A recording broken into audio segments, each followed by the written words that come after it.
오늘 우리에게 주시는 하나님의 말씀은 마태복음 9장 9절부터 13절까지의 말씀입니다.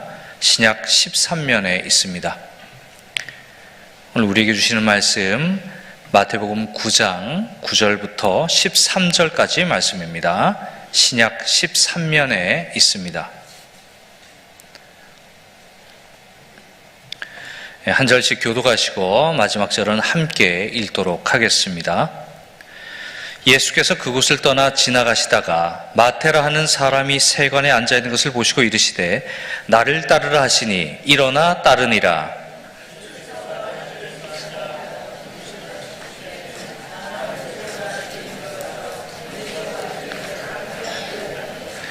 바리새인들이 보고 그의 제자들에게 이르되 어찌하여 너희 선생은 세리와 죄인들과 함께 잡수시느냐?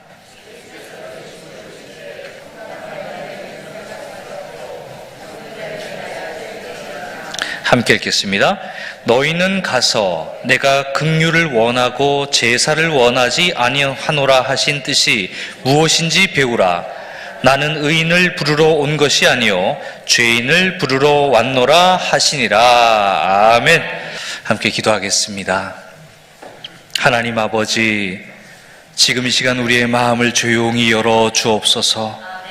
익숙함 속에 가려졌던 주님의 은혜를 다시 바라보게 하시고 스스로 의롭다 여기던 시선을 내려놓고 복음 앞에 홀로 서게 하여 주옵소서. 마태를 부르셨던 그 주님의 음성이 오늘 우리 각 사람의 마음에도 들리게 하시고 정죄가 아니라 은혜로, 두려움이 아니라 소망으로 이 말씀을 듣게 하여 주옵소서. 부족한 종을 세우시고 주의 말씀을 대언하게 하셨으니 인간의 허물은 성령께서 가리시고 진리의 말씀만이 온전하게 선포되게 하여 주옵소서. 예수님의 이름으로 기도하옵나이다. 아멘. 몇 년 전에 있었던 일입니다. 가족들과 집에서 식사를 하고 있었는데요. 당시 7살이던 딸 아이의 얼굴을 바라보니까 너무 사랑스러운 거예요. 그래서 갑자기 이런 질문을 해보고 싶었습니다. 딸에게 물었어요. 딸, 아빠는 좋은 아빠야? 딸이 대답했죠. 아빠는 좋은 아빠야. 가끔 야단칠 때도 있지만. 이 좋은 아빠라는 말의 기분은 좋은데 이 한편으로는 묘하게 찝찝한 거예요. 가끔 야단칠 때도 있지만 이라는 단서가 붙었기 때문입니다. 그렇다면 야단칠 때의 나는 좋은 아빠가 아닌 걸까요? 제가 딸에게 완벽하게 좋은 아빠로 인정을 받으면 제가 절대로 딸을 야단치지 말아야 하는 걸까요? 제가 이 부분에 대해서 그 당시 곰곰이 한번 생각을 해보았습니다. 어쩌면 딸은 이렇게 또 이야기할지도 모른다라는 생각을 했어요. 아빠는 좋은 아빠야. 가끔 내가 먹고 싶은 거 안 사줄 때 빼고는 좋은 아빠지. 아빠는 좋은 아빠야. 가끔 내가 갖고 싶은 인형이나 구두를 안 사줄 때 빼고는 아빠는 좋은 아빠야. 그렇다면 여러분, 제가 만약 딸이 원하는 걸 다 해준다면 어떨까요? 먹고 싶은 것도 다 사주고 갖고 싶은 것도 다 사주면 그때는 제가 완전히 딸에게 좋은 아빠가 될 수 있는 걸까요? 아닙니다. 딸은 또 이렇게 말할 거예요. 아빠는 좋은 아빠야. 근데 왜 바이올린 학원을 안 보내줘? 아빠는 좋은 아빠야. 근데 왜 자꾸 공부하라고 해? 아빠는 좋은 아빠야. 근데 왜 매일 일찍 자라고 해? 더 놀고 싶은데. 여러분, 저는 딸에게 좋은 아빠이긴 한데 항상 언제나 완벽하게 좋은 아빠는 아니라는 거죠. 여러분, 저는 그때 깨달았습니다. 딸에게 완벽한 좋은 아빠가 될 수 있는 조건은 아빠가 얼마나 딸을 열렬하게 사랑하는지, 아빠가 얼마나 딸에게 선하고 아름다운 것들을 주려고 하는지, 아빠가 얼마나 지혜롭고 온유하게 딸을 대하는지, 딸 입장에서는 그게 중요한 게 아니라는 거예요. 아빠가 딸에게 최고의 사랑, 최선의 사랑을 말하고 또 보여주고 행동을 해도 딸은 그것보다 더 중요한 게 있다는 거죠. 그게 뭐예요? 딸에게 좋은 아빠로 인정받는 그 기준은 오직 하나인 겁니다. 딸이 원하는 걸 들어주느냐 안 들어주느냐, 딸의 기준에 아빠가 부응하느냐 아니면 부응하지 못하느냐. 제가 좋은 아빠로 인정받는 그 기준은 딸이 정한 기준을 충족시켜야만 좋은 아빠가 되는 겁니다. 여러분, 왜 그런 걸까요? 딸이 아직 어리기 때문이에요. 너무 어리기 때문이에요. 그래서 그 어린 딸이 아빠의 말과 아빠의 행동 이면에 담긴 실제 그 마음까지는, 아빠 마음까지는 잘 헤아릴 수 있는 능력이 없잖아요. 그래서 아이에게는 지금 보이는 것이 전부입니다. 자신의 필요가 그래서 채워지는 방식으로만 아빠의 사랑을 확인할 수 있다는 것이죠. 여러분, 사실 우리도 하나님을 대하는 태도가 이와 크게 다르지 않다는 걸 우리가 살면서 종종 발견하는 순간이 있어요. 여러분, 성경은 하나님을 분명히 선하신 하나님이십니다, 사랑의 하나님이십니다, 이렇게 증언하죠. 그러나 우리가 하나님을 평가하는 기준은 종종 그 고백과 달라요. 내가 사랑의 하나님, 선하신 하나님, 복 주시는 하나님이라고 온전히 고백하기 위해서는 하나님이 내가 원하는 것을 채워주셔야 하고 내 기준에 맞아야 한다는 겁니다. 가끔 우리는 바라고 원하는 것을 하나님께 구하고 응답받을 때 이렇게 고백하죠. 선하시고 사랑이 풍성하신 하나님 감사합니다. 그런데 내가 원하지 않는 상황, 힘겨운 상황, 기도해도 문제가 해결되지 않는 그런 상황을 만나면 마음속에서 가끔씩 이런 질문이 불쑥 튀어 올라올 때가 있어요. 하나님이 정말 선하시다면 어떻게 나에게 이런 일이 있을 수 있는가? 하나님이 정말 나를 사랑하신다면 왜 이것을 허락하신지 잘 모르겠어. 내 간구를 하나님이 들어주시지 않는 걸까? 우리는 이러한 질문 앞에서 쉽게 하나님을 의심할 수 있게 되는 거죠. 그리고 하나님은 선하신 분이긴 하지만 아직은 나에게 완벽하게 선한 분은 아닌 것 같아. 조금만 더 기다려 봐야겠어. 이렇게 되는 것입니다. 결국 우리는 언제나 나에게 완벽히 선하신 하나님, 언제나 나를 완벽히 사랑하시는 하나님을 인정하는데 종종 어려움을 겪게 되는 거죠. 그러한 모습이 제가 아버지로서 이 딸의 눈에 비치는 그 모습과 너무 닮아 있다라는 생각이 들었습니다. 딸이 제 마음의 의도, 사랑의 깊이를 다 알지 못하는데도 자기 눈에 보이는 것으로, 자기에게 채워진 것으로 아빠의 사랑을, 아빠의 마음을 판단하는 그런 딸의 모습처럼 저 역시, 또 우리 역시 하나님을 그런 눈으로 바라보면서 하나님의 사랑을 확인하고 판단하고 있지 않는가, 그런 생각이 들었어요. 여러분, 우리가 흔히 복음이라고 부르는 그 복음 안에 하나님의 사랑이 나타났다라고 말하죠. 하나님의 능력이 나타났다라고 말합니다. 그렇다면 하나님의 사랑, 하나님의 능력이 어느 정도나 완전한 것일까요? 그 사랑은 부분적인 사랑일까요? 조건적인 사랑일까요? 흠 없는 완전한 사랑일까요? 여러분, 한번 잘 생각해 보십시오. 하나님께서 내가 원하는 방식으로 내가 기대한 만큼 나를 사랑해 주셨는가? 바로 그것이 하나님이 나를 얼만큼 사랑하는지에 대한 증명 근거가 될 수 있겠습니까? 아니면 성경이 말씀하는, 성경이 증언하는 하나님의 사랑의 수많은 증거들이 하나님 사랑의 기준이 되어야겠습니까? 정답을 정하는 기준이 우리 마음이어야 할까요? 아니면 정답을 말씀하시는 하나님이 옳으신 걸까요? 우리는 이 질문 앞에서 우리 신앙을 진지하게 들여다보아야 합니다. 여러분, 성경은 하나님의 사랑을요, 분명하게 이렇게 말씀하고 있습니다. 요한일서 4장 9절 10절 말씀을 제가 읽어드립니다. 하나님의 사랑이 우리에게 이렇게 나타난 바 되었으니 하나님이 자기의 독생자를 세상에 보내심은 그로 말미암아 우리를 살리려 하심이라.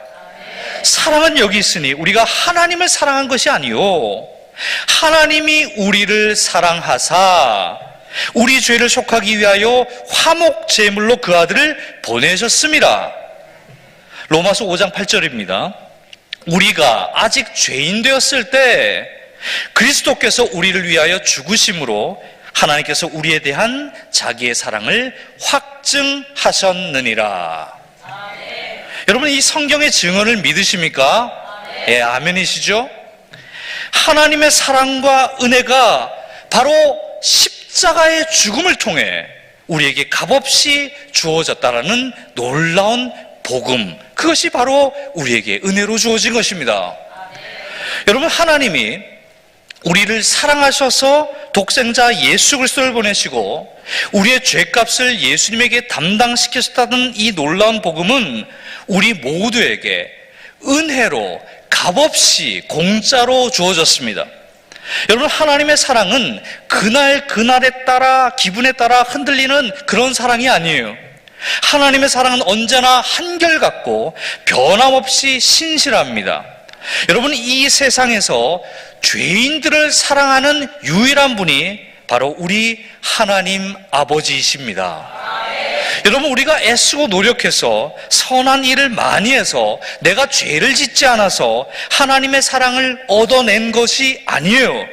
오직 하나님의 긍휼, 하나님의 자비로 말미암아 우리는 예수 그리스도의 삶과 죽음과 부활을 통해 하나님과의 올바른 관계가 회복이 된 것입니다.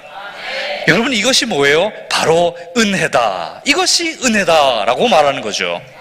그래서 성경은 구원을 설명할 때 항상 일관되게 구원을 은혜다, 구원은 선물이다 라고 이야기하는 겁니다.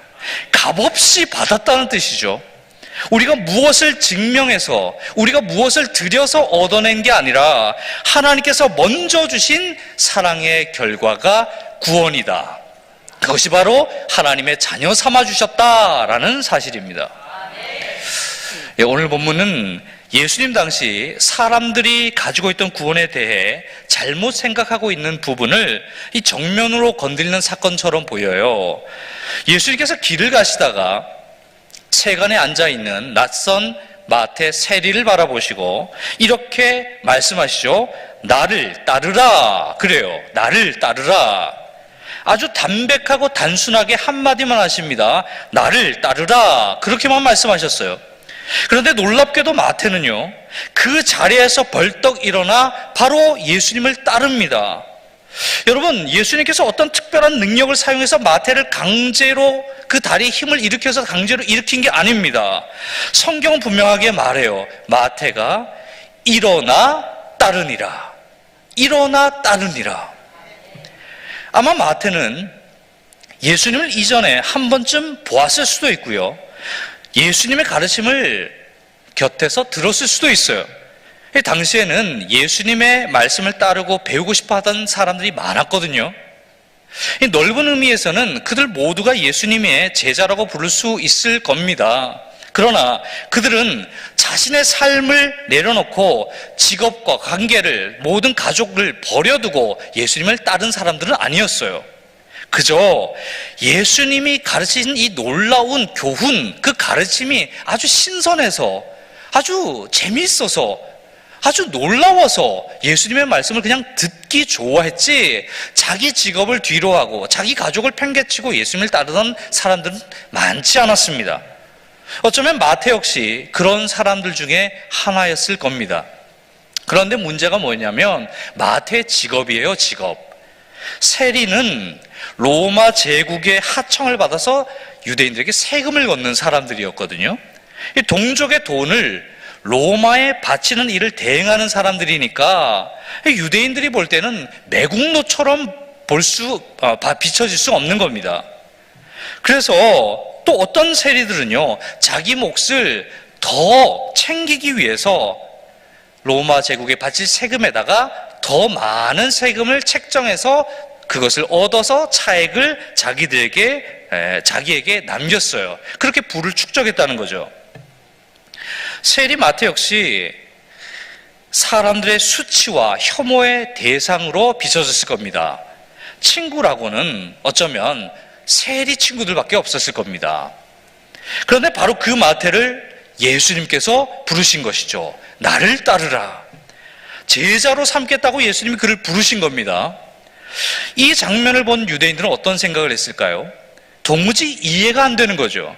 그들에게 세리는 절대로 영원히 하나님의 백성이 될 수 없는 그런 사람이라고 생각했기 때문이에요. 그런데 예수님이 그런 마태에게 나를 따르라 라고 하신 겁니다. 예수님의 이 나를 따르라 라는 이 말씀은요, 이런 의미라고 볼 수 있습니다. 나는 이제 마태 너를 하나님의 백성으로 받아들이겠다, 하나님의 자녀로 부르겠다라는 의미입니다. 그래서 여러분, 이 사건은요, 단순히 한 사람 마태를 제자로 부르신 이야기가 아니에요.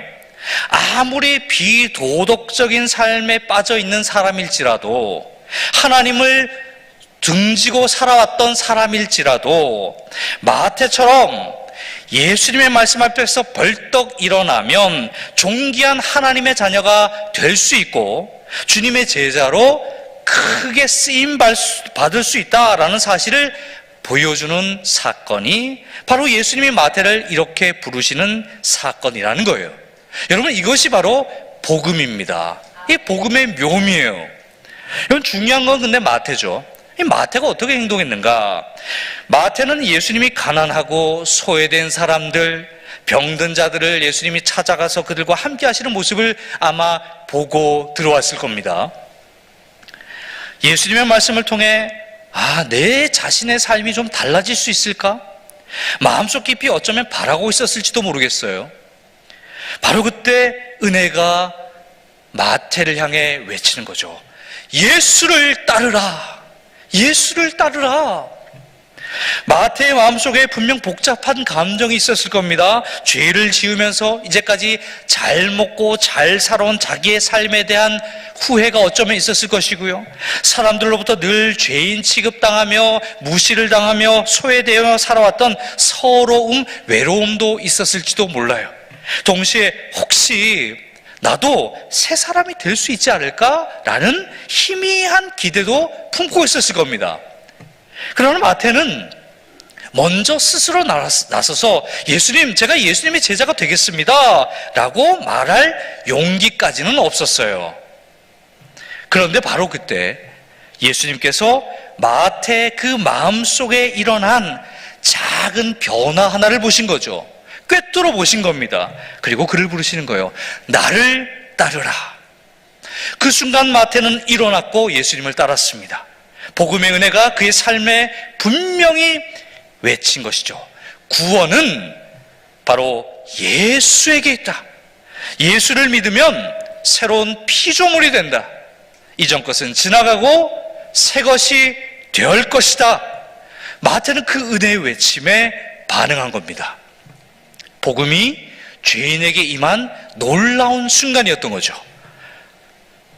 여러분, 좋은 소식이라는 뜻을 가진 이 복음을 받아들인다는 것은 자신의 초라하고 아주 형편없는 모습을 깨닫고 구원자이신 예수가 나에게 필요하다라는 사실을 인정하는 것이에요.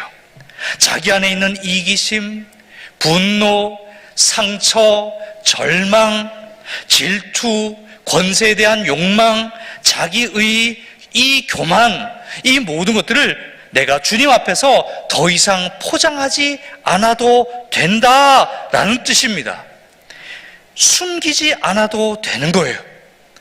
여러분, 복음의 은혜는 그래서 우리 안에 더 있는 더러운 욕망이나 꼭꼭 감추어두고 남에게 절대로 보이고 싶어 하지 않는 아주 못나고 약하고 쓴 모든 감정들, 아픈 기억들을 더 분명하게 드러내는 것이 바로 복음의 은혜입니다. 그래서 여러분, 우리는 더 이상 하나님께 잘 보이기 위해 영적인 화장품으로 자신을 치장할 필요가 없어요. 영적인 화장품이 필요 없습니다.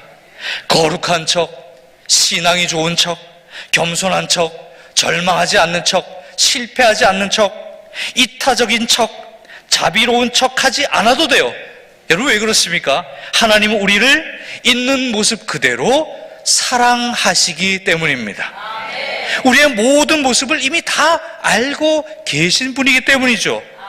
그렇게 은혜 앞에서 우리는 주님, 저는 영적으로 너무 가난합니다. 너무 무력합니다. 저는 지금 곤고합니다. 제 마음은 순결하지 못합니다. 남에게 칭찬받기를 너무 좋아하는 게 저입니다. 주님, 저는 의로운 척 으스대는 못난 사람입니다. 이렇게 우리 자신의 실체를 복음 앞에서, 십자가 앞에서, 예수 그리스도 앞에 나아가 다 인정할 수 있는 거예요. 문제가 안 되는 거죠. 이것이 바로 은혜가 우리에게 외쳐져서 우리가 반응하게 되는 놀라운 은혜의 능력인 줄로 믿습니다. 그래서 은혜는 우리의 부끄럽고 죄악된 마음을 우리 스스로 마음으로 입술로 주님 앞에 고백하게 하고요, 또 그 우리의 마음을 다 깨끗하게 하시는 놀라운 하나님의 능력이 되는 것입니다. 저는 한 성도이자 동시에 한 목사로 살아가고 있지만, 솔직히 고백하자면 저 역시 여러분과 다를 바 없는 모순 덩어리지 않겠습니까? 하나님의 하나님 되심을 분명하게 인정합니다 라고 고백하기도 하지만 어떤 순간에는 조그만 의심이 들기도 하죠. 희망을 품다가도 절망 앞에서 고개를 떨굴 때가 있고요, 뜨거운 마음으로 하나님을 사랑한다 찬양하고 고백하다가도 어느샌가 하나님을 사랑하는 내 마음이 왜 이렇게 식어버렸지? 왜 내 마음이 이렇게 굳어버렸지? 영혼을 사랑하는 마음이 왜 이렇게 식어버렸지? 하는 마음이 들기도 합니다. 영적인 민감함 속에서 영성의 삶을 늘 추구하려고 애쓰지만 때로는 죄에 대한 감각조차 무뎌진 채 무미건조한 순간을 보낼 때도 있어요. 그러나 여러분, 은혜는요, 저에게 오늘도 그렇게 외치고 있는 겁니다. 크게 들려줘요. 너의 생각과 마음과 행동을 예수 그리스도 앞에서, 하나님 앞에서 더 이상 포장하거나 숨길 필요가 없어. 주님은 그 모든 것을 감당할 수 있는 분이야. 새롭게 하실 수 있어. 주님은 너의 모든 밝은 면뿐 아니라 너의 모든 어두운 면까지 다 속속들이 알고 있어. 주님은 너의 삶의 어두운 자리마다 주님의 은혜의 빛을 다시 비춰주려고 하셔. 그러니 절망하지 마. 이것이 은혜니까 은혜의 자리로 바로 나에게 나오라. 여러분, 그렇습니다. 은혜의 이 외침을 듣게 되면 우리는 발가벗겨졌던 이 사실 자체보다 그 발가벗겨진 몸을 주님께서 씻어주시고 또 새로운 옷을 입혀주실 주님의 손길을 더 기대하게 되는 것입니다. 은혜는 그래서 우리의 모든 부끄러움을 정죄로 드러내는 것이 아니라요, 긍휼과 사랑과 용서로 덮어주십니다. 그래서 은혜로 산다는 것은요, 나의 인생의 모든 어두운 이야기, 또 밝은 인생의 이야기, 그 모든 것을 하나님 앞에서 숨김없이, 부끄러움 없이 인정하며 살아가는 것이라고 말할 수 있어요. 그게 바로 은혜로 산다라는 겁니다. 그렇게 자신을 돌아보고 우리가 주님의 빛된 은혜 아래에서 우리를 비춰보게 될 때, 그리고 그 비춤을 받고 거룩함을 향해 우리의 발걸음을 계속 옮겨나갈 때 우리는 비로소 하나님의 은혜가 얼마나 크신 것인지를 점점 더 깊이 깨닫게 되는 것이죠. 이것이 바로 신앙의 연륜이다. 그리고 여러분들이 다 그런 신앙의 연륜을 가지기 위해서 애써오셨고 지금 가지고 계실 겁니다. 토마스 머튼이라는 사람이 이렇게 말했어요.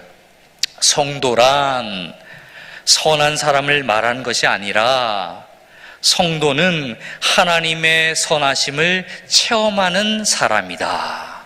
성도는 하나님의 선하심을 체험하는 사람이 성도다. 다시 말해 성도는 하나님의 선하심을 그냥 지식적으로 아는 사람이 아니라 그것을 경험하며 매 순간을 사는 사람이라는 거예요. 여러분, 성도란 선한 사람이 되기 위해 애쓰는 사람, 사랑의 사람이 되기 위해 애쓰는 사람, 자비로운 사람이 되기 위해 애쓰는 사람, 그 이전에 하나님의 선하심과 사랑하심과 자비하심을 날마다 체험하는 사람이 성도입니다. 주님으로부터 들려오는 이러한 은혜의 외침 속에, 그 외침 앞에 나를 온전히 비추어 하나님을 경험하고 그 은혜로 내가 만족하다, 은혜로 내가 만족하지라는 인생을 살아가려고 애쓰는 사람이 바로 우리 성도입니다. 그러면 우리의 선한 행실은요, 자연스럽게 선한 마음에서 출발해서 자연스럽게 나오게 되는 거예요. 선한 행실을 자꾸 하려고 노력하는 게 아니라 선한 사람이 되면 선한 열매를 맺게 될 줄로 믿습니다.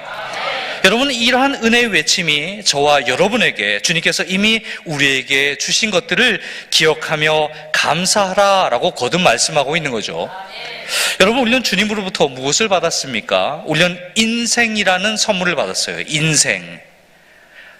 사물을 볼 수 있는 눈을 받았죠. 무언가를 만질 수 있는 손을 받았습니다. 생각하고 판단할 수 있는 능력을 받았어요. 사랑 앞에서 막 두근대고 설레는 마음도 선물을 받았어요. 아파하는 사람을 보고 함께 아파할 수 있는 마음을 선물로 받았어요. 우리의 영혼에는 하나님의 형상이라는 놀라운 축복이 새겨져 있습니다. 더 나아가 우리는요, 예수 그리스도와 연합하여 죄에 대하여는 죽고 하나님을 향해 다시 사는 은혜를 받았죠. 성령님은 지금도 우리 안에 거하시고 있고요, 말할 수 없는 탄식으로 우리를 위해 날마다 친히 간구하고 계십니다. 시편 32편 1절을 이렇게 고백해요. 허물의 사함을 받고 자신의 죄가 가려진 자는 복이 있도다, 복이 있도다. 여러분, 우리가 이 말씀을 진정으로 깨닫는다면 우리의 입술에는 날마다 이런 찬송이 흘러나오게 될 줄로 믿습니다. 하나님의 은혜로 이 쓸데없는 자, 그러나 왜 구속하여 주는지 난 알 수 없도다. 오늘 본문은 마태의 집에서 세리와 죄인들이 예수님과 함께 식사하며 교제하는 장면을 보여줍니다. 그 식탁에서 그들은 아마도 이전에는 결코 경험해보지 못한 순전한 놀라운 기쁨과 만족을 누렸을 거예요. 세상이 버리고 외면했던 세리와 죄인들을 하나님의 아들 예수님께서 다 받아주셨기 때문이에요. 환대해 주셨기 때문입니다. 스스로를 혐오하며 죄책감과 두려움 속에 살던 세리와 죄인들에게 은혜가 바로 이렇게 외칩니다. 사람들이 너를 바라보고 손가락질하며 정의한 그 모습이 진짜 너의 모습이 아니야. 그게 진짜 너가 아니야. 너는 있는 그대로 예수님께 초청받았어. 너는 존귀한 자야. 너는 너의 모든 죄는 용서받았고 너는 완전히 새롭게 되었어. 그러니 이제부터는 두려움 속에서 살지 마. 염려를 내려놓고 주님을 신뢰하고 평강의 주님이 영원히 너와 함께 하심을 믿고 새로운 삶을 살길 바래. 이 이야기는 세리와 죄인들이 들은 거예요. 우리 역시 그런 이야기를 듣고 바로 주님의 자녀들이 되었습니다. 여러분, 가만히 생각해 보면 우리 또한 예수님의 식탁에 초대받은 죄인들이지 않겠습니까? 상처와 절망 속에 있는 연약한 우리들, 하나님보다 세상의 것과 소유에 때로는 마음을 빼앗기기도 하고요, 남을 지배하고 인정받고 싶은 욕망으로 가득하기도 하죠. 수군거리고 아량이 부족하기도 하고 용서와 오래 참음도 때로는 부족하고 허세와 교만이 가득한 우리의 연약한 모습들, 우리도 역시 어쩌면 예수님의 식탁에 그렇게 초대받은 죄인들이지 않을까 생각합니다. 그런데요, 주님은 이러한 우리의 모습을 보시고 화를 내시거나 정죄하지 않으십니다. 못났다고 꾸짖지 않으세요. 오히려 주님은 우리를 품어주십니다. 너른 품으로 안아주시죠. 우리를 받아주시고 우리를 치유하시고 우리를 회복하십니다. 우리 안에 새로운 변화와 성숙을 일으키시죠. 여러분, 성도란 이 은혜의 외침을 듣고 그래서 주님 앞으로 나온 자들이 성도입니다. 우리의 모습은 여전히 너무나 부끄럽지만 그러한 우리 모습을 절대로 부끄럽다고 여기지 않으시는 우리 주님 앞으로 이렇게 겸손하게 나오는 자들이 바로 저와 여러분들인 줄 믿습니다. 하나님의 자녀가 된 자들은요, 아빠, 아버지 앞에 늘 언제나 당당하게 나올 수 있는 것입니다. 여러분, 예수님은 우리의 온갖 추하고 더러운 죄를 깨끗게 하시기 위해 가장 아름답고 고결하고 거룩하신 자신을 예수 십자가에 내어주셨습니다. 우리를 대신하여 예수님은 대속제물이 되셨습니다. 그 결과 우리는 깨끗함을 입었고 우리의 죄는 사함을 받았습니다. 그런데 어느 순간 우리는 잊어버렸어요. 한때 더럽고 추했던 우리의 모습을 예수님께서 자신의 거룩한 옷으로 우리를 다 덮어주셨다는 사실을 잊어버리게 된 겁니다. 시간이 흘러 교회 생활이 자꾸 익숙해지면서 은혜의 감각은 점점 옅어지게 되고, 시간이 흘러 어느새 우리는 스스로만을 자꾸 드러내는 데 집중하고 의롭다 여기면서 다른 사람을 판단하고 정죄하는 교만에 빠진 적도 있었습니다. 그런데도 우리 주님은 그러한 우리를 결코 포기하지 않으십니다.